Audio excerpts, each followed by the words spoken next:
Good morning, everybody, and welcome to What Now with Scott Duffy. I want to welcome you this morning. It is Thursday. Cannot believe it's Thursday. What a week it's been.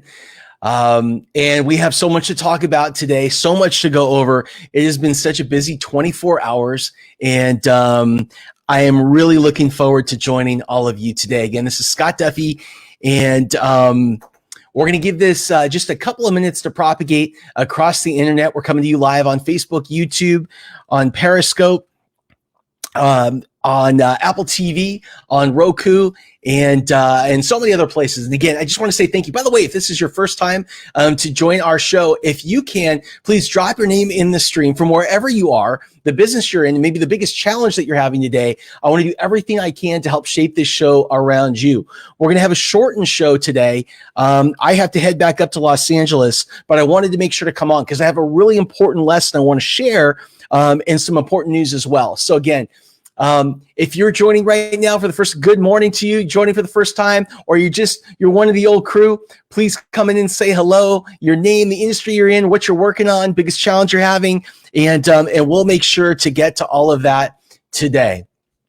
And we're about to get ready for radio here. We got just a minute, and here we go. Good morning. My name is Scott Duffy, and this is What Now with Scott Duffy, presented by SAP Concur. I want to welcome you from wherever you're listening. You can tune in each day at 10 a.m. Pacific to watch the live broadcast on YouTube and Facebook, or download the podcast. Now, this show is for entrepreneurs, small businesses, and those thinking about starting their own company. It's for people affected by this economy. Maybe they lost their job, they lost their business, they were furloughed, or they saw their consulting contracts canceled. It's for people asking, what do I do now? And how do I come out of this crisis even stronger? Our focus today is on what you need to know to start a business during pandemic, protests, and uncertain times. Again, what you need to know. We're going to talk about the first 3 steps that you need to take to start a business during pandemic, protests, and uncertain times. And our special guests, as I've mentioned throughout the week, on Monday, we start a new show format. We plan to start that earlier this week, but with all of the protests taking place across the country, it's affected a handful of the people that we were planning to bring on. And so we decided to push until next week. Now, next week, each day, we're going to have a special guest, and we're also going to be bringing people into the show where we're doing what we call hot seat masterminding, which basically means we want to talk to you about your business, who you are, what it is that you're working on, maybe the biggest challenges that you're having in your business, the biggest goals that you have, so that we can work together, me and you and our guests, to help you to try and come up with answers and solutions and hopefully get what you want faster with far less capital than you ever imagined. So we'll be working on that starting next week. Now, I cannot believe it. I cannot believe it's been 12 weeks today. 12 weeks today, 3 months since the model of the whole world shifted on us. 12 weeks ago today that the market crashed, which is so crazy. As a country, what have we done during the last 3 months? We've sheltered at home for weeks to slow the spread.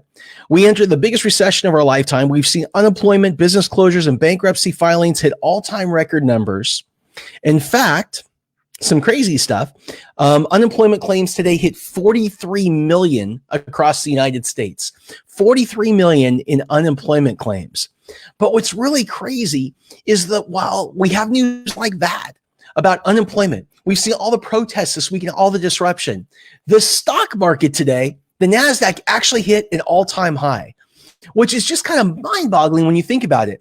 The stock market went from losing a bunch of percentage points when the market crashed initially 3 months ago to gaining all of that traction back and actually passing its all-time high as of this morning, which is just it's just crazy when you think about it. It's like there's 2 different economies. There's the Wall Street economy, this Wall Street economy that we see today. And then there's this economy that 99.9% of the rest of us are experiencing, particularly small business owners. And so it's just really interesting to see the contrast. Now, today, again, I'm going to share some ideas with you. I'm going to give you 3 ideas, 3 things that I think you need to do today. The most important things you need to do today if you're planning to start a business during this period. But before we get to that, I want to shift to some good news. I just want to shift to good news because I think we need more good news today. And what I'm committed to doing, we're bringing on a show producer right now, is sharing with you every day a segment where all we do is talk about great stuff.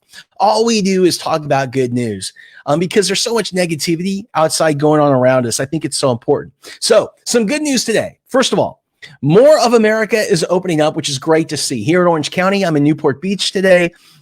We saw a bunch of restaurants and a bunch of other businesses open yesterday that hadn't been opened over the weekend. That is great news. The NBA today announced it is restarting its season on July 31st, with the season ending October 12th. So for all of you sports fans like me, it is so cool. It's so exciting to see that the NBA is going to be back, which means that other sports leagues are going to come back. And it's interesting how they're going to do it. Instead of having kind of like the Lakers, that's my team, instead of the Lakers playing at Staples Center, all of the teams are going to go down to Orlando, Florida, and they have a tournament type of thing that they're setting up, which is going to lead to a playoff and finally a championship in October. And so it's cool to see that sports leagues are getting started back up. Also, in the news today here in Southern California, we're getting word that schools are planning to reopen in the fall, which is so cool. My daughter, she's in middle school. She's actually in elementary. She was supposed to be graduating this month from the 6th grade into middle school. It's a big stage of life. She was really, really happy and really excited. They had all kinds of really cool traditional things that her class would do, that the 6th grade class would do every year, kind of a rite of passage. And all of that got canceled, which really sucks. But the good news is that it looks like everyone is going back to school. And today, Anthony Fauci, from a national perspective, also said that he thinks it will be a good idea for people to go back in the fall. So that is really super cool and exciting to see. Also, it feels like we've started, at least here in Southern California, to see a shift in protesting, which is another great story and a great win. Because I'll tell you, those first few days were awful. Being somebody who's in Southern California, who lives up in LA most of the time, there's so much going on in so many cities that, I may not know what you're going through in Seattle or San Diego or Washington, D.C., because I'm so focused on what's happening here. And what I know is that where we live in Los Angeles, one block alone on that first day had over 88 businesses that were destroyed. In our small little neighborhood, there were literally over 400 businesses that were destroyed and looted in those first 2-3 days. It was crazy. We're a mile and a half away from the main police station in the area. So it sounds like it's just constant 24 hours, lights, sirens, screaming, helicopters. It's been really crazy. So yesterday, a couple days ago, I decided to leave LA and head back down to my place in Newport Beach. This is where my kids are. So I got down and yesterday morning woke up and went, okay, so we're kind of away from all of that, being like in the heart of all of that in LA. We're going to at least be able to like catch a breath today and be able to refocus, because it's been so hard to focus on anything. Go to Starbucks at 6 o'clock in the morning, and the person at Starbucks, who I know, she's writing on the windows that they're closing early. Why are they closing early? Because it just so happens that there's 4 protests yesterday scheduled in Newport Beach. In fact, one of them was right across the street from my house. And so again, it's just like you can't seem to get away from it. Now, here's the thing. What's cool is how cool the protests were. And what seems to be happening, at least here in Southern California, is we're starting to see that these protests, and by the way, that Naja, that is such a great point. The protests are one thing, right? So I got to separate this. The protests and the looting are 2 different things. What we found in our personal experience firsthand was those first few days, the protest kept turning into something that was much different because of people that came in that weren't part of that beautiful protest. And we saw, and we were a part of some really scary things that were happening. Anyway, Yesterday was really awesome. It was really chill. It was really beautiful. The energy was incredible at the ones that were outside. In LA, it seems like something has shifted. The looters, a lot of the violent stuff seems to be moving away. The police seem to be getting a handle. The people seem to be policing in a way that is so cool. And it is so, to me, so exciting, so compelling, so amazing to see so many people coming out to support this cause. But I do want to say this. You still got to be careful. If you are in or around any of the protests that start in a totally peaceful way and everyone who's there has the best intention, you never know who's going to show up. So yesterday, again, we had 4 protests here in Newport. A lot of kids were out here in Newport, very family oriented at a lot of these here in Newport. But then what happened? Somebody got in their car and tried to actually drive through the biggest group of people and run people down out of nowhere. And then what happened? About an hour later, somebody ends up getting in an argument with somebody and pulls a gun here in Newport. And so again, we just have to be really careful. And by the way, that sense of being careful that we have at, something like this, like a protest, we have to carry that same sensibility on to our interactions with people every day. They could be our friends. They could be our family, our customers. They could be our prospects. Because what happens is people right now, many people are so on edge. There's so much pressure. There's so much going on inside of them and around them that their fuses are a little bit shorter. And because fuses are a little bit shorter, we just need to make sure that we keep a level head. We know when to step back. We know when to remove ourselves from a situation. And we know that if somebody seems like they're upset, they're short with us, they're a little bit more on edge, it probably has nothing to do with us, and just give them a mulligan. I think that's so important today. So let's just get right into it.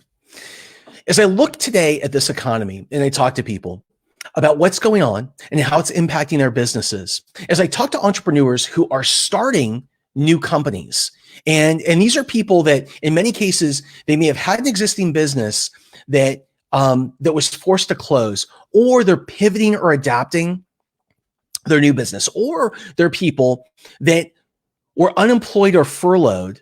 They were laid off or they were furloughed, and they're trying to figure out where to start. What I want to do is I want to share with you 3 simple ideas today, 3 things I think that you really need to keep in mind if you are starting or pivoting a company. So important, particularly in this market. The first is this. When starting a business, the last thing that you should be thinking about, actually, let me say it a different way. When starting a business, the first place to start has absolutely nothing to do with business. And you see, here's what I've learned in my career is this. It's that I used to think that the number one job that any entrepreneur had, the number one thing that we had to do as business leaders was be like a good manager, a good leader, be incredible at articulating a vision, at getting people behind us, at raising capital, all these different business things.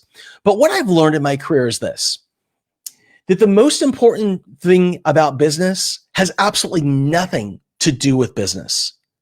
The most important thing that you have to do is learn how to protect yourself. So if things take longer than planned, they don't go as planned, they go sideways, you can recover and you can bounce right back. I'll tell you a story. So I'm a person that is I am a huge fan of space travel. I'm the geek. I'm totally the geek that gets on YouTube when I want to chill out and I type in space shuttle, and I will watch every single one of those space shuttle takeoffs, one after another. I turn up the speakers. I listen to the sound of the engine. I watch it from this view and that view and the pilot's view. I love space flight. I want to go to space so bad. And I remember I always wanted to meet an astronaut because I wanted to ask one question. And here's the question. So if you watch a spacecraft like the space shuttle back in the day, come back into the Earth's orbit, they're trying to land. Here's what happens. There's a moment where for about 7 minutes, that's what it is, 7 minutes, what happens is that space shuttle is completely surrounded by a ball of fire. When it hits the atmosphere at that speed, it's completely surrounded by a ball of fire. And so I've always wanted to ask what that's like. A few years ago, I had a chance to Dude, a few years ago, I had an opportunity to meet a space shuttle commander, actually the commander of more space shuttle flights than anyone else. And I asked him, I said, I have a question. I said, when you are coming down, you're landing back here on Earth, and you're completely surrounded by that ball of fire. I said, are you like just freaking out? Because I know I would be. And the commander looked at me and he started to laugh. And he said, actually, he said, when that happens, he said, you can see it. He said, you know what you're in. He said, but I'm so busy at that time. I'm looking down. And he said, I'm looking at my equipment and I'm like steering and I'm flying the ship. I'm so busy. I really don't even know or pay attention to what's going on. He said, but there's a moment right before that happens where things get a little bit tricky. I said, what's that? He said, when I land the space shuttle, he said, Scott, I want you to picture this. He said, I am flying over 20,000 miles an hour. Get this, 20,000 miles an hour, upside down and backwards. And my job as commander at 20,000 miles an hour is to flip the shuttle all the way over upside down. And he said, and picture this. He said, picture at the tip of the nose of a space shuttle is a needle. In the tip of the needle, at the tip of the nose of the space shuttle, he said, when I come in 20,000 miles an hour and I'm flipping it over, he said, if the tip of the needle at the tip of the nose of the spaceship isn't at the perfect angle of attack, he said, if I am off by more than 1 to 3 degrees in any direction at the tip of the needle, the second I hit the atmosphere, we explode. And I'm like, what? He said, I go, and my reaction was, I go, what? I go, that sounds risky. And here's the lesson. He looked at me and he said this. He said, risk should never be risky. Risk should be well thought out in advance, planned for. Systems should be put in place. Alarm bells should go off. So again, so if things go sideways, you can know right away, you can recover, and you can bounce right back. And so today, what I want to talk to you about is how you mitigate risk as an entrepreneur. If you're looking to start up a company, or right now you're in the process of pivoting or adapting, here are three things that I want you to pay attention to. And again, the number one job of every entrepreneur has nothing to do with business. The number one job is learning how to protect yourself. So if things go sideways, you can bounce right back. You haven't gone through all of your cash. You're in a place where you're still protected. So how do you do that? There's a couple ways. The first is this. You need to understand how much time and money you're willing to invest in this. But before we get there, I have to share this. You need to be on the same page with the people that are also affected by your decision. Okay, let me tell you a story because I really want to make this clear. A few years ago, I was putting on an event and I had the opportunity to meet Howard Schultz. Now, Howard Schultz, he is the founder of, well, not the founder, he was the primary owner for years, and he was the CEO and chairman of Starbucks. And Howard Schultz is like one of my hero entrepreneurs. So I was really excited to put this event on with him. And it was in Los Angeles. There were about 400 entrepreneurs that attended. And I remember when Howard came in, he got on the stage, and it was really interesting because he sat down on a couch and he was interviewed by someone from CNN and an anchor from CNN. And I remember when he was talking to us and answering these questions, these pre-prepared questions, it just sounded so corporate. It just sounded like nothing that I could relate to as an entrepreneur. And so what happened was he finishes his thing, sat down the entire time on the couch, answered these pre-prepared questions. And then finally, when he was done, it was time for Q&A. And a friend of mine got up during Q&A. Name is Marty. And what Marty did is he said, Mr. Schultz, he said, I got to tell you, he said, first of all, I'm a huge fan of yours. He said, and I love Starbucks. I go to Starbucks every day. I hold my meetings at Starbucks. I love your stores. He said, but if there's one thing I learned from you tonight, it's this. He said, I am nothing like you. He said, the reason is tonight, when you talked about going through hard times, you had $1 billion in your bank account. And when everyone else in this room goes through hard times, They're trying to figure out how to make payroll and feed their families in the same week. And he said, so Mr. Schultz, he said, I love you. I love your show. He said, but if there's one thing I've learned, I'm nothing like you. And he literally turned around and sat down. He didn't even ask a question. And in that moment, Howard Schultz became an even bigger hero. I became an even bigger fan, because what he did is he stood up and he walked across the stage and he said, what's your name? He said, great. He said, it was Marty. He said, Marty, he said, I'm exactly like you. And I'll tell you why. He said, a few years ago, several years ago, I was a guy that used to be a salesman, and I would sell these parts and these things, these machines, and I would sell to coffee stores.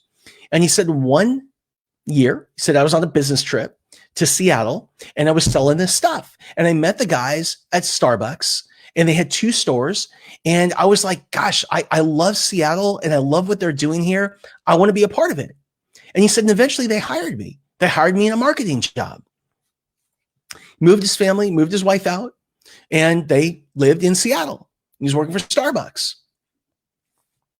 And he had this big idea. And I believe that the big idea was something like this. I believe the big idea was he wanted to take the espresso machine that was in the back and he wanted to move it to the front so people could see their drinks being made. It was something like that. And what happened was they liked it so much, they fired him. So Starbucks fired Howard Schultz, and he was so pissed off that what he did is he said, I'm going to compete. He went to Europe. He found he licensed another coffee brand, and he decided to open up new stores. So he's over a year, I think it was closer to 18 months into this whole process. And what happens? What happens is one day he gets a call from his father-in-law, and his father-in-law says, it's time for us. We got to meet. And when they sit down, Howard really knew it was coming. He said, look, he said, we got a problem. He said, my daughter, your wife, is 8 months pregnant, and she's the only one that's brought in a paycheck for over a year. He said, maybe it's time. He said, respectfully, I love you, but maybe it's time that you put this vision, this dream that you have on hold.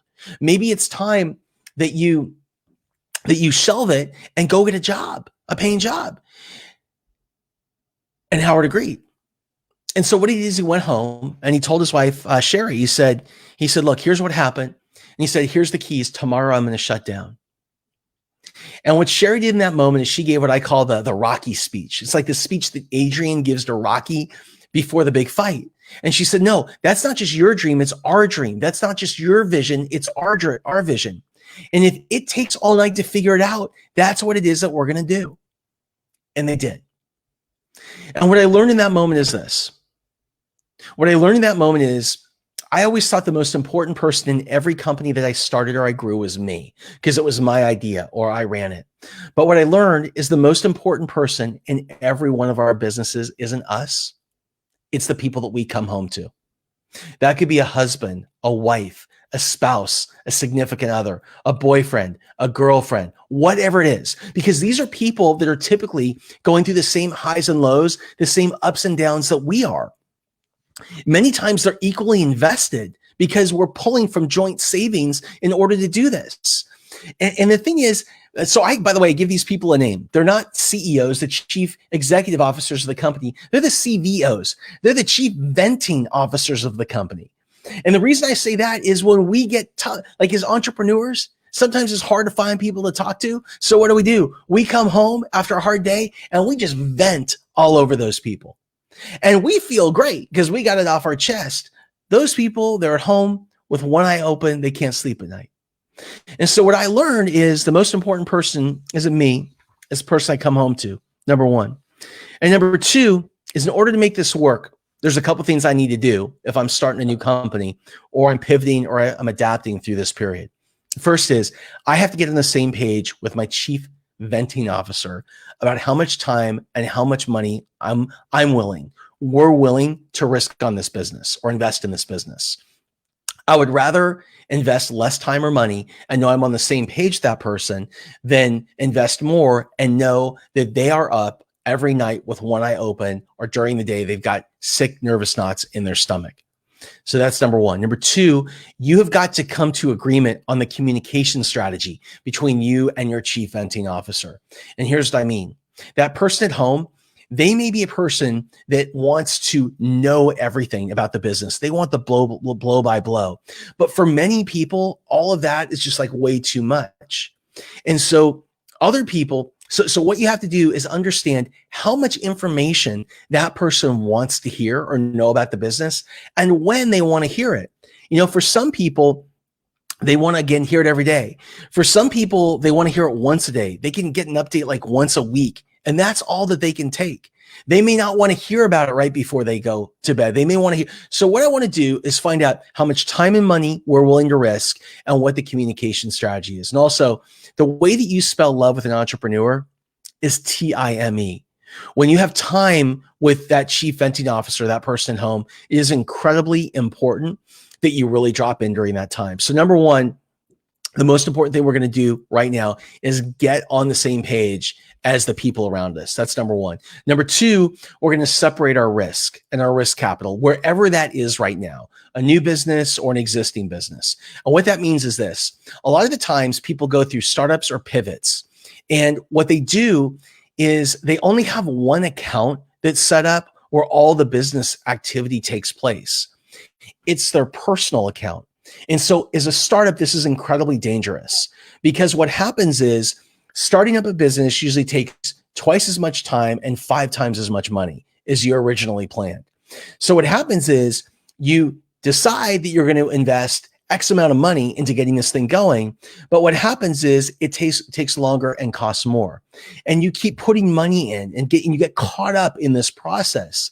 And before you know it, you get a bank statement and you see that you're out of cash, not just to pay for the business, but to pay for your mortgage. And so what's incredibly important is that you decide how much you're willing to invest upfront, and whether it's for a new business or it's for a pivot, how much we're going to invest in the pivot. Then what you do is you have to separate all that risk capital on day one. So if you have a new business, you need to set up a separate business checking account. If you have an existing business, you do this in your existing business account. Then you take whatever money you are willing to risk, whether it's from your savings, your 401k, or from the stock market, or wherever it's coming from, and you cash it out and you put it in that business account today. You put it in the account today. You've got to discipline yourself so you don't go into your personal accounts. And what happens is when you put all of your risk capital over here in one place, you pay more attention and you're able to actually watch what happens to that risk capital. You can watch it go up. You can watch it go down. Most important is you see it and it's separated. You see how much you're taking on personally. You see how much you're willing to risk on the business. And if that money gets too low in the business, then you can make an informed decision about what it is that you should do next. Finally, if you are starting or you're pivoting right now, what we really want to focus on is doing one thing at a time. Don't try and do everything. Try and do one thing. Really nail that thing and move on to the next. And again, the metaphor I always use is something I call hammers and nails. Let's say I give you one hammer and one nail, and your job's simple. All you have to do is bring that hammer back and drive that nail into a piece of wood. Just nail that one business. Now, the odds are you may miss the first, the second, the third time, but eventually I'm going to bet on you.